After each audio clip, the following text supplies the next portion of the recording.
Salve, salve, amigo baesiano de todo o Brasil. Eu sou Eduardo Baez. Este é o canal História Integrada do Baez e eu te adianto o seguinte: algo não está correto no reino português. O pacto colonial português está começando a apresentar fissuras e esse será o nosso objetivo aqui, o nosso objeto de estudo.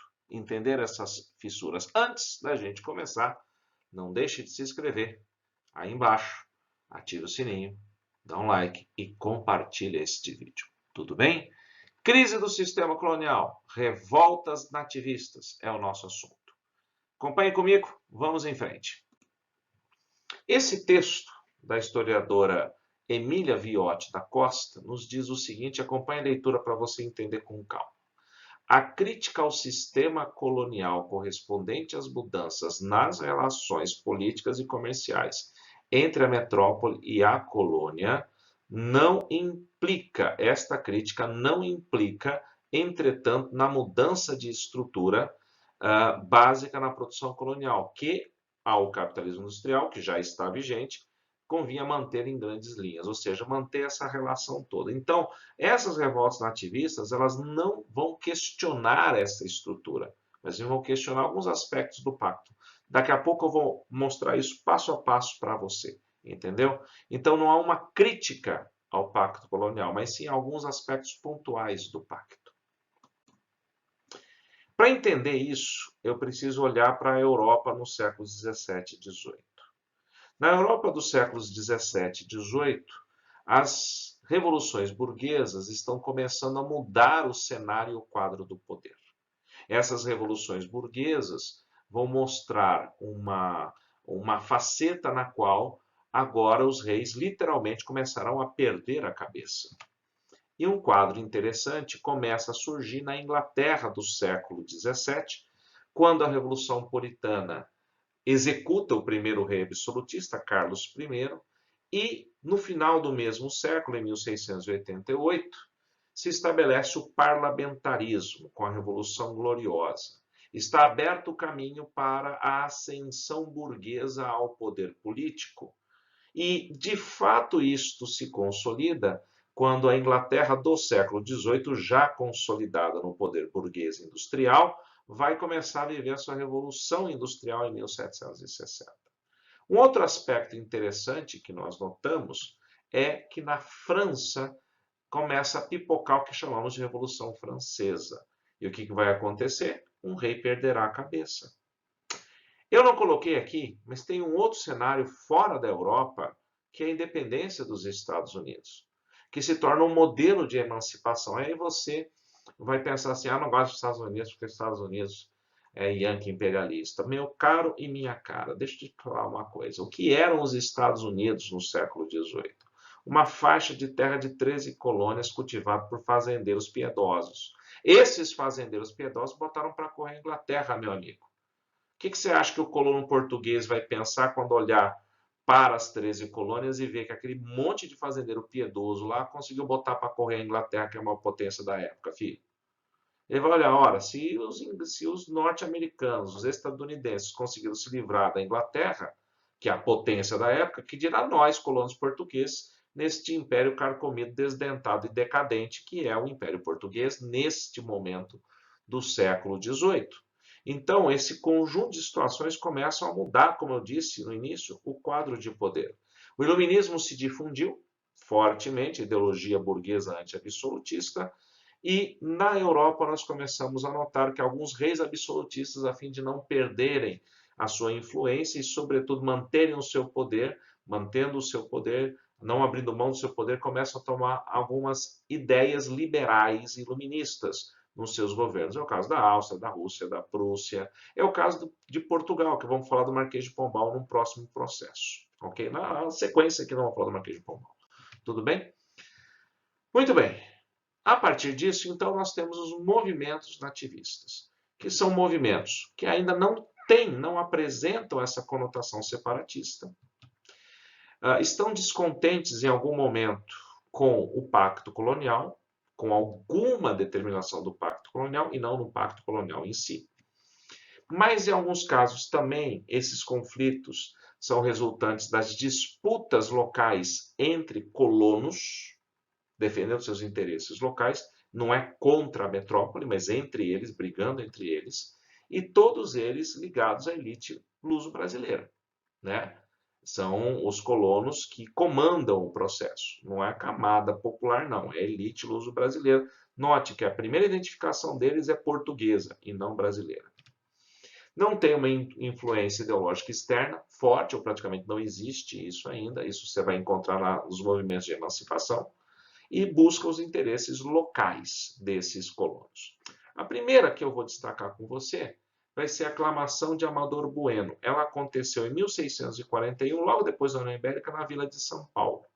Ok? A Vila de São Paulo, então, bem localizada a situação, ali na Vila de São Paulo, né, no momento pós-União Ibérica, quando Portugal começa a restaurar o seu governo, isso desperta o medo por parte da população de São Paulo de perder as suas atividades às quais elas eram ligadas, como caça ao índio e tudo mais.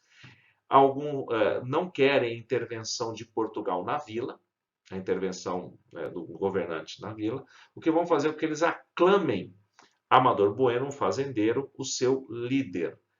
A ideia era, inclusive, que ele assumisse o comando total. Ele vai jurar fidelidade ao rei de Portugal e a revolta termina, né, com amainando a situação na região da Vila de São Paulo, com Amador Bueno assumindo aí a fidelidade à coroa portuguesa, mas mantendo a autonomia da Vila de São Paulo.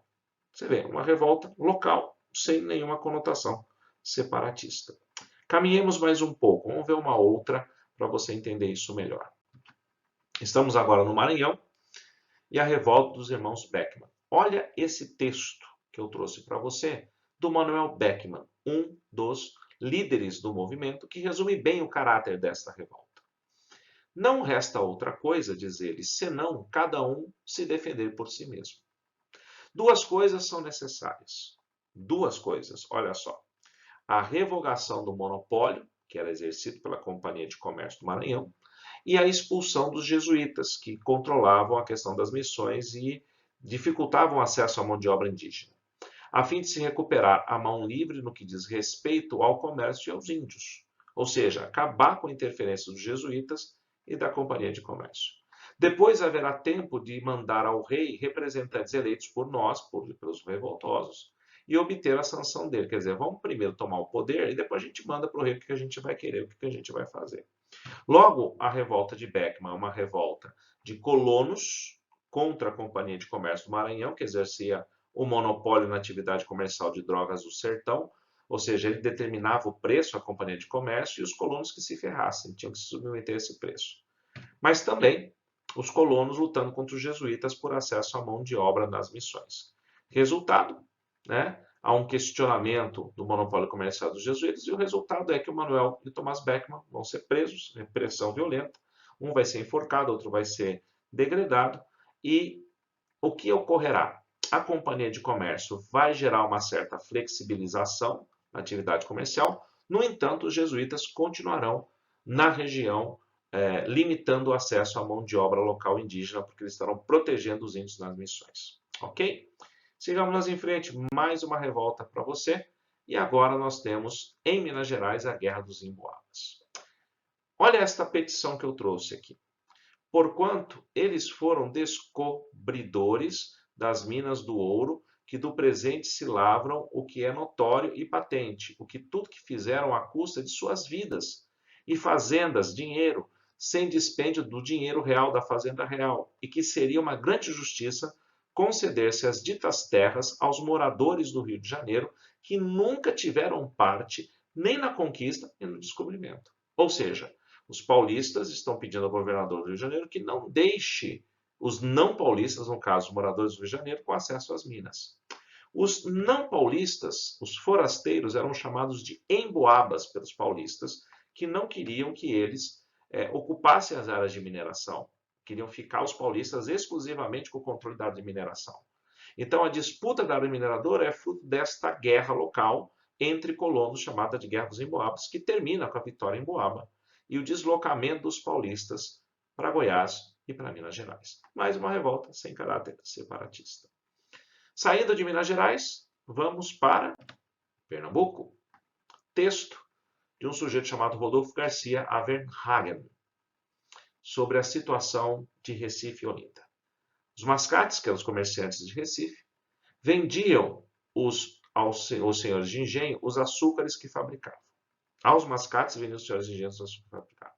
Mas com os hábitos de vida faustosa, onerosa, cara, ostentatória, com o elevado valor das escravaturas, preços de escravos muito altos, e com os preços descendentes do gênero, ou seja, o açúcar caindo de preço, podiam raramente saldar os seus débitos contraídos nas casas dos comerciantes de Recife, os mascates, que em geral abusavam da situação penosa dos seus comitentes, daqueles que deviam para ele. Então, claramente um embate aqui entre credores e devedores. Quem são os devedores? A aristocracia rural de Olinda. Quem são os credores? Os comerciantes de Recife. Recife era um apêndice de Olinda que cresceu muito com a expansão holandesa, com o domínio holandês, melhor dizendo, como um porto muito importante. No entanto, com a decadência açucareira e a falência da aristocracia rural, Recife vai buscar sua autonomia, no que não vai ser atendida por Olinda, explode a disputa, o que leva então à Guerra dos Mascates. E termina com a vitória de Recife se tornando a capital de Pernambuco. Mais um ponto bem focalizado. E agora voltamos para São Paulo. Já está aí a revolta do sal em São Paulo e Minas Gerais, decorrente justamente do monopólio exercido pela coroa no comércio de sal, alto preço, leva à revolta, leva os revoltosos a invadir o Porto de Santos para se ocupar e controlar a atividade de comércio de sal. Semelhante a isso, nós temos os motins do Maneta, em 1711 em Salvador. Dois motins, de novo, contra o monopólio do sal e contra o aumento de impostos. Segue-se nesse cenário a seguinte situação. O Rio de Janeiro quase foi tomado 2 vezes pelos franceses nessa época, o que elevou os impostos para custear a defesa do Rio de Janeiro em toda a colônia, gerando descontentamento na região de Salvador. O Maneta é o líder do movimento, uma figura notória em Salvador nesta época. Era necessário, então, consolidar a defesa costeira. Lembra que eu falei na outra aula que era bem complicado? Isso é uma prova, né? Não conseguiram a defesa, tiveram que, então, amargar o aumento de impostos para organizar tudo isso, que levou à revolta na cidade de Salvador, liderado pelo sujeito chamado Maneta. Não tem muita literatura sobre o assunto, isso aqui é basicamente o que nós temos. E, finalmente, a revolta de Filipe dos Santos, ou revolta de Vila Rica. Leia o texto comigo, veja só. Bem pesadas as coisas, não era de caráter genuinamente popular a revolta de 1720. Então, tem o povo envolvido na história.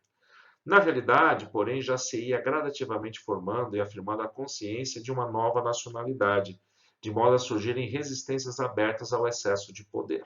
Texto do historiador Lúcio Santos. Mostrando que Minas Gerais, já em 1720, se torna um foco da grande opressão por parte da colônia e descontentamento dos colonos com esta opressão. Em 1720, as casas de fundição vão ser instaladas para tentar coibir a atividade de contrabando de ouro. Contra esta instalação, Filipe dos Santos se rebela, tentando impedir a instalação da Casa de Fundição em Ouro Preto em Vila Rica. Além disso, imbui-se aí também o aumento da exploração colonial e a reação dos colonos contra isso, contra o monopólio português dos gêneros de primeira necessidade, violenta repressão oficial. Filipe dos Santos, que é o líder, acaba sendo preso. Alguns dizem que ele foi enforcado e esquartejado, outros dizem que ele foi partido ao meio por 4 cavalos, não sabemos. São essas as revoltas chamadas nativistas. Eu sou Eduardo Baez, este é o canal História Integrada do Baez. Inscreva-se, ative o sininho, dá um like e compartilhe o vídeo. Grande abraço, até a próxima. Tchau, tchau.